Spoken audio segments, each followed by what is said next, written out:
So in the next days, we are going to Patagonia to collect some sand around the mountain of Andes, because from just a little grain of sand, we are able to tell the story of the mountains. So actually, the grain of sand are coming from the erosion of the mountains. So they record some information about the evolution of the mountains. So in the sand, we are looking for some grains called apatite, which contain some uranium and other radioactive elements. And this radioactivity creates some typical features into the apatite.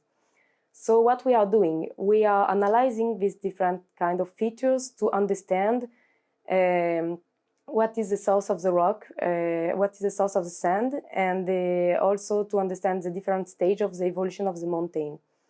So to have a good overview of the evolution of the mountain through time, we are looking from different layers of sand deposited at different moments. So like this, we can have more detail about the different stage of the evolution of the mountain.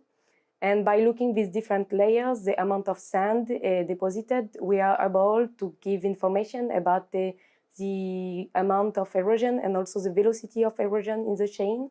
And this is really important to give a good idea of the topography in the past. So why we choose to go to Patagonia? First, because Andes is a really active mountain range. You have a lot of earthquakes and a huge volcanic activity. And also, Andes is a really exceptional natural laboratory to study the interaction between tectonic and climate, because you can work at different latitudes. So you can work in the same mountain range, but this mountain range is affected by different climate. So why we choose Patagonia? Because we are interested with the interaction between glaciation and tectonics. So Patagonia is well located because it is not so far of polar climate, and it is far of a tropical climate. So it's a kind of temperate climate. The thematic between tectonic and climate interaction is really topical in geology since a couple of years, because it is really interesting to understand how the climate can affect the erosion processes in a mountain range and also create different relief.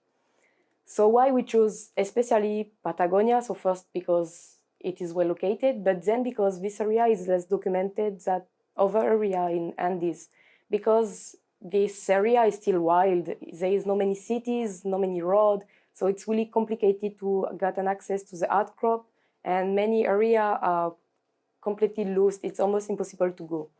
So we decide to go there. Because the recent hypothesis suggests that there was a strong uplift of the mountain 5 million years ago, coevalent with a glaciation. So we want to collect some sand around the mountains to understand in the last 5 million years how the glaciation affect this recent uplift.